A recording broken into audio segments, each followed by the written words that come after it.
Hello, how are you? Yes, here we are back again to look at history paper 3 with me, teacher Busuulwa Joseph.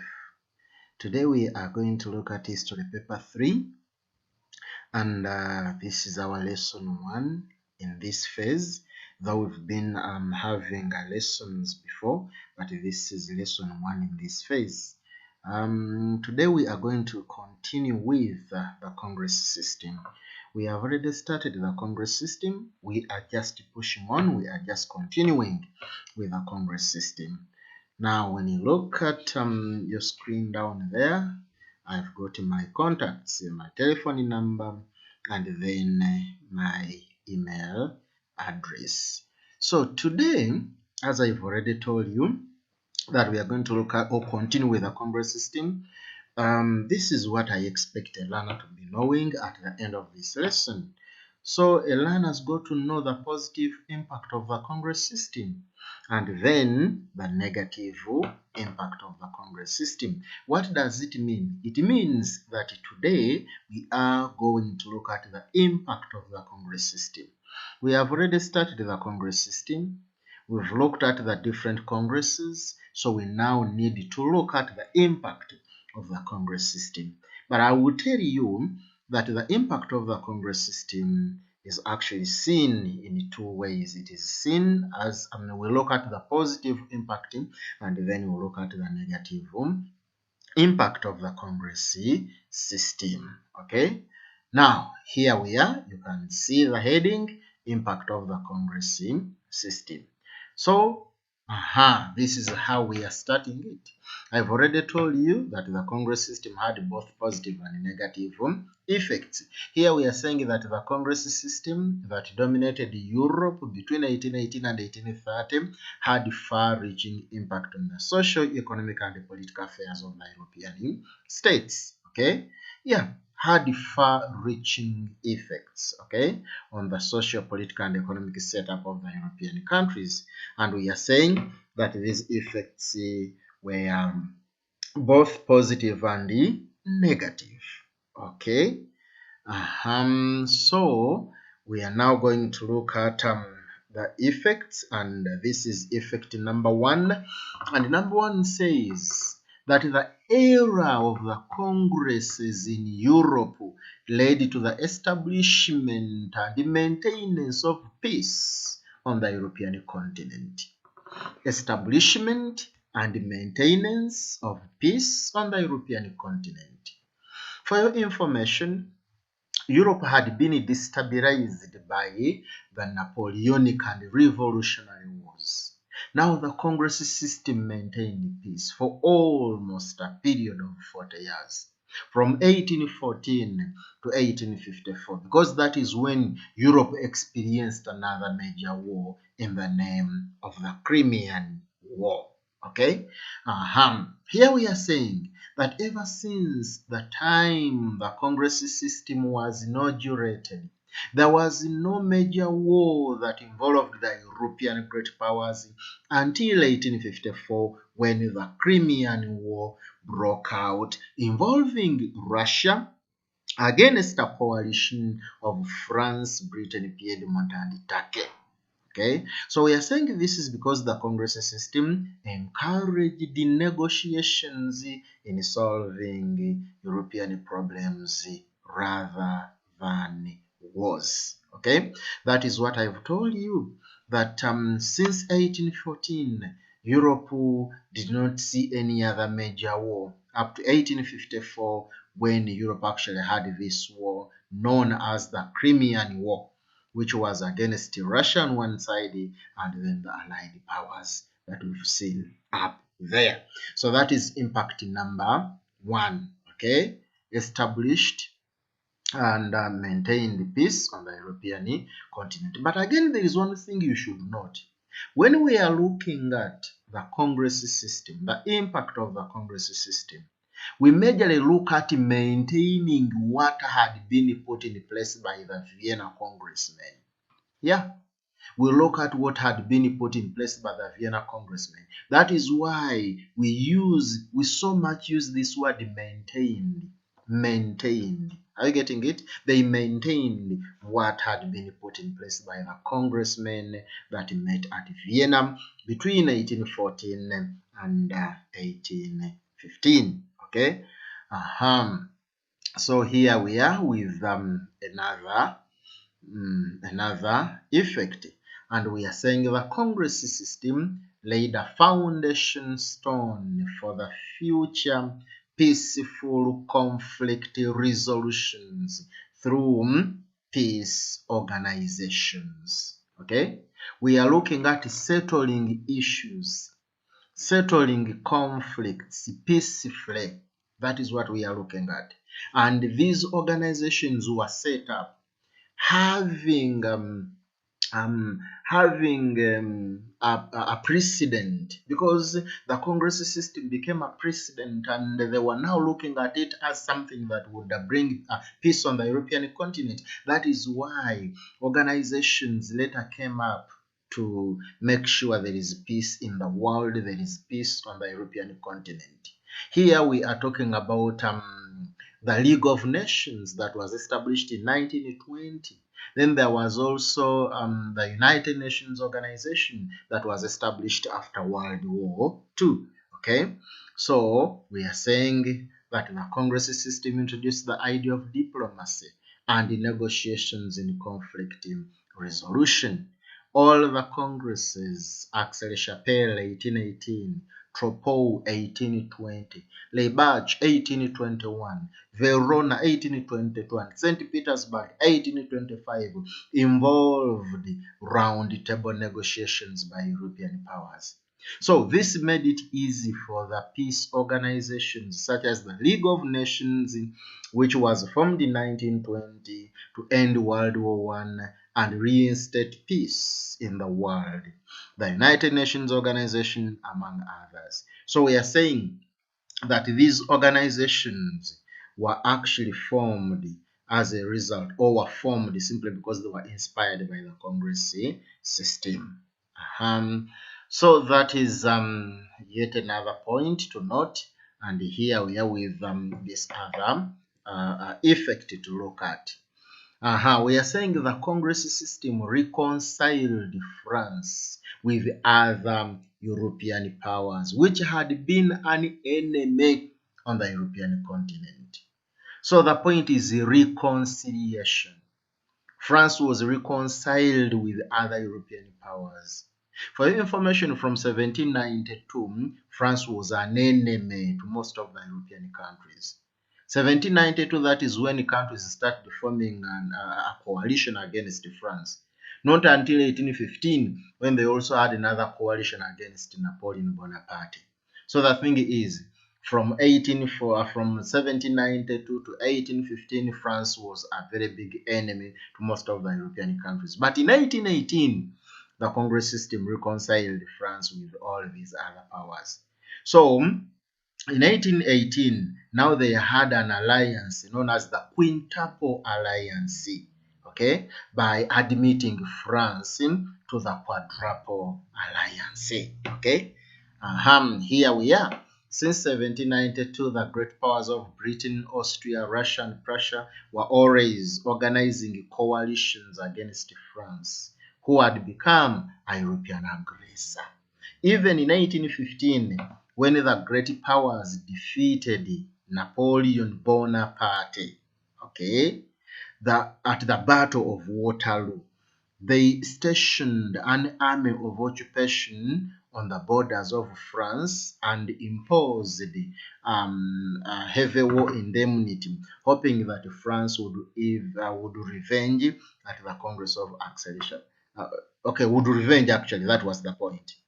So at the Congress of Aix-la-Chapelle, the great powers officially reconciled France and admitted her into the alliance, turning the Quadruple Alliance into the Quintuple Alliance. Okay, so the point is very clear. We are talking about admitting France or reconciling France with other European powers that were actually enemies to this country. So we have this other effect, okay? We have this other effect which goes that the Congress system maintained the legitimate rulers who had been restored by the Vienna Congress to their rightful thrones. Okay? The point is maintaining, remember I talked about maintaining these legitimate rulers were brought back by the congressmen that met at Vienna, meaning that they were brought back by the Vienna Congress. You understand? But now the Congress system maintained them. Okay? The Bourbons in France, you remember the Ferdinands in Spain and in Naples, all these ones were maintained by the Congress system. So when the revolutions broke out against legitimate rulers, the Congress system suppressed the revolutions so that these rulers were maintained in their positions. For example, when a revolution broke out in Naples in 1820 against Ferdinand I, the congressmen gave Metternich the powers to suppress the revolt. In 1823, the Congress system sent the French, Russian, Austrian, and Prussian troops to suppress a revolt in Spain with the intention of maintaining Ferdinand VII in powers who had been overthrown by the revolt. So the point is clear. We are looking at maintaining of legitimate rulers. Maintaining of these rulers, okay, whom they thought were the rightful leaders of the time. That is why we are calling them legitimate rulers. Okay? I believe that point is also very clear to you. So we are looking at this other point here, which talks about the Congress system laying a foundation for the abolition of slave trade in Europe. Okay? Yeah, it laid a foundation. That is the point. We are not saying the Congress system stopped. No. It laid a foundation for the abolition of slave trade in Europe. Okay, so at the Congress of Aix-la-Chapelle, okay, Britain proposed to the rest of the great powers to have a naval force that would enter the waters and search all the commercial vessels carrying slaves, and if found, be impounded and the slaves be freed. Although the powers rejected the implementation of the proposal, the idea was bought, hence laying a foundation for the abolition of slave trade in Europe. Okay, so at the Congress of Aix-la-Chapelle, Britain proposed that we should come up with an army that was to search for all the vessels carrying slaves. Though it was rejected by the members, we are saying the idea was bought. And at the end of the day, yes, a slave trade was abolished in Europe. Okay, so I believe that point is very clear. Then we are moving over to this other one. And we are saying the Congress system maintained the balance of power that had been laid down by the Vienna congressmen, maintained the balance of power. In this, they never wanted one power to become so superior over others. That is why the four great powers shared some small states amongst themselves. You understand? Here we are, that this was done in such a way that whenever small states revolted against foreign domination, the Congress system suppressed the revolutions in fear that they could break the European balance of power principle. For example, in 1830, Metternich suppressed the Italian revolt, which was against Austrian domination. And also in the same year, Tsar Nicholas I and Metternich suppressed the Polish revolt, which was against Russian domination, so as to maintain the European balance of power. So in 1830, Europe actually experienced revolutions. Okay, and some revolutions, that is in Italy and Germany. These revolutions were suppressed by some of the congressmen that were still in touch at the time. So we have this other point here. Here it is that the Congress system laid a foundation for peaceful conflict resolutions in the future after its collapse. So we are looking at peaceful conflict resolution. Are you getting it? Peaceful conflict resolution. In other words, they were to settle their problems peacefully, to settle their problems amicably by sitting on a round table and then find solutions to the different problems they had at the time. So here we are saying that this is evidenced by the future conferences like the 1841 London Straits Conference, which settled the Syrian question, the 1856 Paris Conference that ended the Crimean War, the 1884-85 Berlin Conference, among so many other. Are we together? So here we are looking at settling issues peacefully. We've talked about the 1841 London Straits Conference. This is a conference that ended the Syrian question.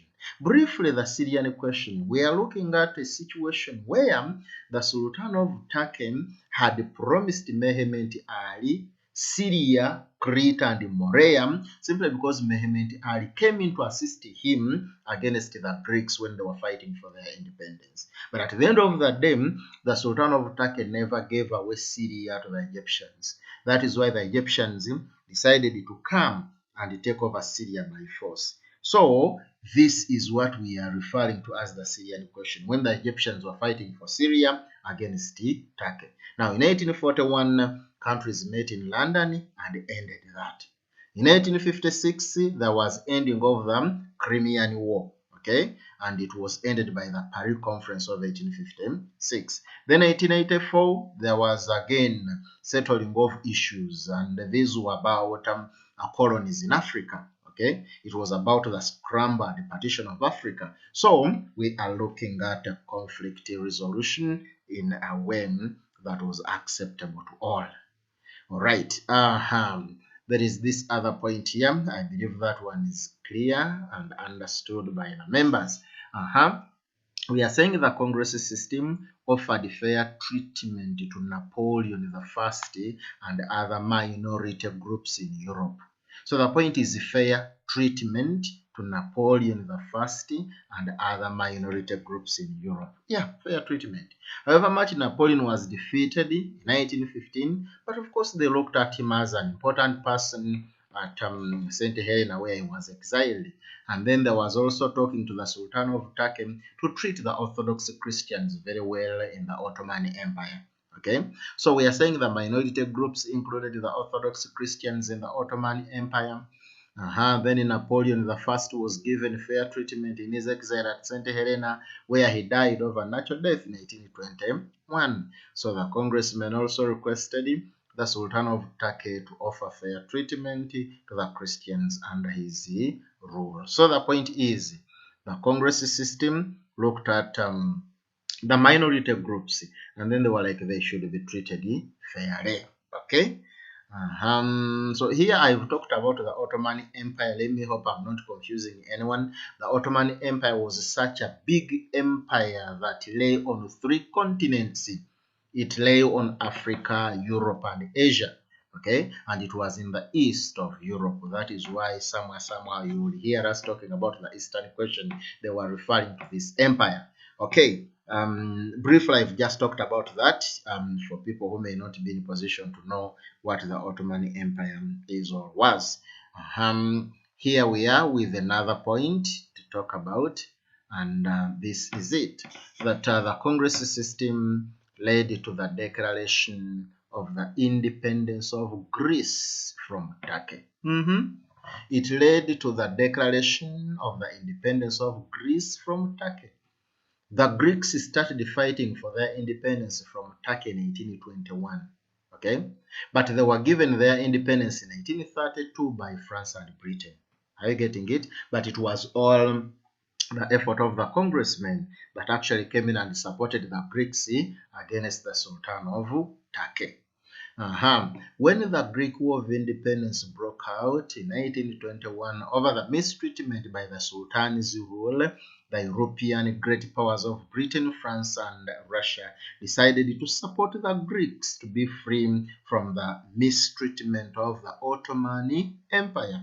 Against this background, Greece was declared independent in 1832 by France and Britain. Okay, so the point is very clear. Such a simple point which talks about the declaration of independence of the Greeks by the great powers or by the congressmen.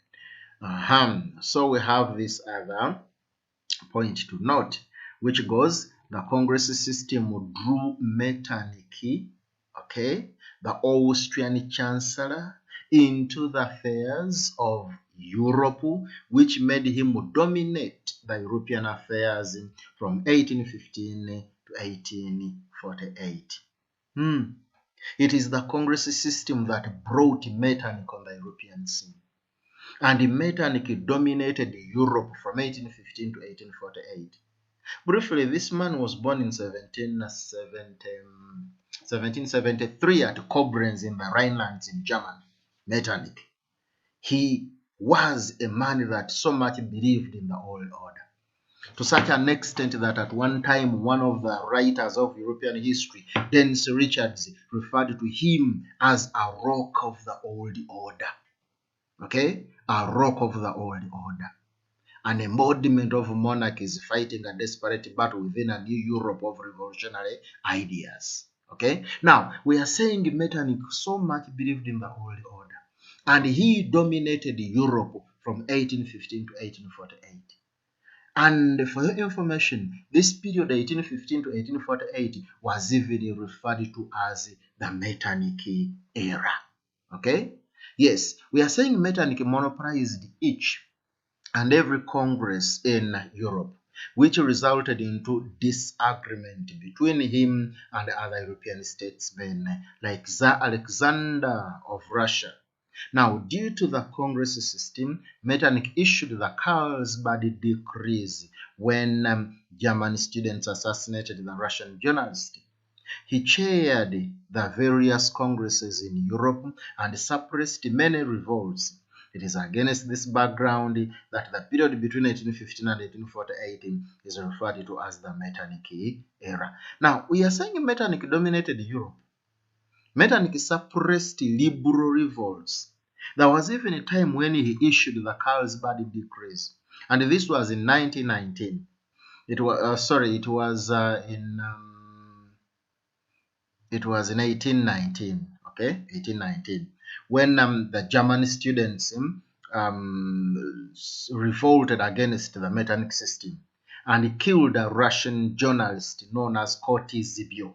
So when Metternich heard about this, he had to come in and then suppress this revolt and then issued the Carlsbad decrees.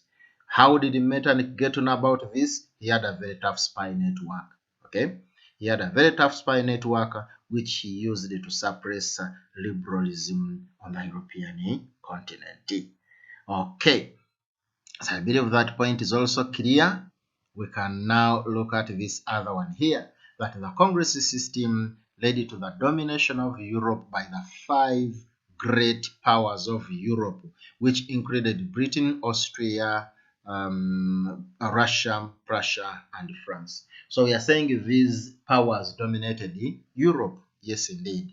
These powers dominated Europe, dominated the other small states for quite long. So we are saying ever since its inauguration in 1918, the Congress system became a mechanism used by the European great powers to dominate the European affairs. All the congresses, starting with that of Aix-la-Chapelle in 1818 to the Congress of London in 1827, were fully dominated by the five great powers of Europe, who never involved any small state, since the small states were already subjected to their rule. So we are talking about these five powers dominating the small states on the European continent, and it was not good actually. It resulted into different revolts in 1830, in 1848, in 1959. All those were revolts against these great powers. Okay. Now, the Congress system led to the growth of nationalism and liberalism in Europe. And by the way, this point is a direct result of the one we've just looked at. When you suppress, when you dominate these other small states, there is now room for these people to fight for their independence. And it is the nationalism we are talking about right here. So we are saying much as the Congress system subjected small states under foreign domination of the great powers, it facilitated the growth of nationalism and liberalism as the small states, such as those in Italy and Germany, realized the need for liberal constitutions. However, this led to the era of revolutions in Europe. This also led to the independence of Greece and Mexico, plus the overthrowing of the autocratic legitimate rulers. Okay, so the point is clear. We're saying the Congress system led to the growth of nationalism, most especially among the Italians and the Germans, because the Italians and Germans were placed under Austria, and Austria dominated them up to 1870. 1870 to actually 1871, this is when these countries were in position to get their unity and then independence at the same time. So we have this other point here, that the Congress system failed to create an international army, as evidenced at the Aix-la-Chapelle Congress, where Britain rejected the idea advanced by Frederick William III of Prussia of forming an international army which would be used to suppress revolutions. So the point is clear, they failed to come up with an international army. And if you are to look at a negative point, now here we have one of the negatives, okay? Failure to come up with an international army. Okay, so we are saying upon Britain's rejection, the international army was not formed not only at Aix-la-Chapelle but throughout the Congress system. That is why whenever revolutions broke out, it could take the Congress system long to suppress them. For example, the Spanish Revolt broke out in 1821 but was suppressed in 1823 due to lack of an international army. Okay, the point is very clear. Failure to come up with an international army. Then another negative is here, that the Congress system is blamed for delaying the Italian and German unifications. I've just talked about the Italian and German unifications. I've told you the Germans and the Italians were placed under Austria. So Austria dominated them up to 1871 when they had their unity and independence. And there was even a time when Metternich, the Chancellor of Austria, referred to the Italians he referred to Italy as a mere geographic expression, meaning that Italy never existed to Metternich. You understand? So these powers, these countries fought so hard, and by 1871, they had got their independence. But you can imagine, we are talking about 1820s, 1818, up to 1870. So we are now saying, yes, the Congress system delayed Italian and Germany unifications. So it was later, after 1850, when the Germans had got people to help them fight against the Austrians. Von Otto Bismarck had come in Germany, von Roon, von Moltke, those ones helped the Germans, and then the emergence of Prussia as a state helped the Germans to get their unity. Then when you talk about Italy, it was the coming in of Count Camillo Cava, okay, who actually used the Piedmont as a state in the fight against the Austrians, and finally led to the unity of the Italians. So this was done by maintaining Germany and Italy under foreign domination of the European great powers, which established suppressive measures against their nationalism and liberalism. For example, the Carlsbad decrees against the Germans. The powers also suppressed revolts in Germany and Italy between 1821 and 1830, hence delaying the unification of the two countries. Okay. Now, having looked at what we've looked at, we need to have a very simple exercise, and this says explain the significance of the Congress system. Now, this question will also be put on our Google Classroom, and the Google Classroom code is just down there. You can see it. And if you don't have the Google Classroom app on your phone, on your laptop, please, you can download one and then be in position to access our Google Classroom. When you are asked for a code, it is just down there. You can see it very well. So we've come to the end of this lesson. Thank you so much for listening to me. Okay, check out the playlist below for the recent lessons you may have missed. Okay, and again, do not forget to subscribe in order to get more upcoming lessons for all the subjects. May God bless you.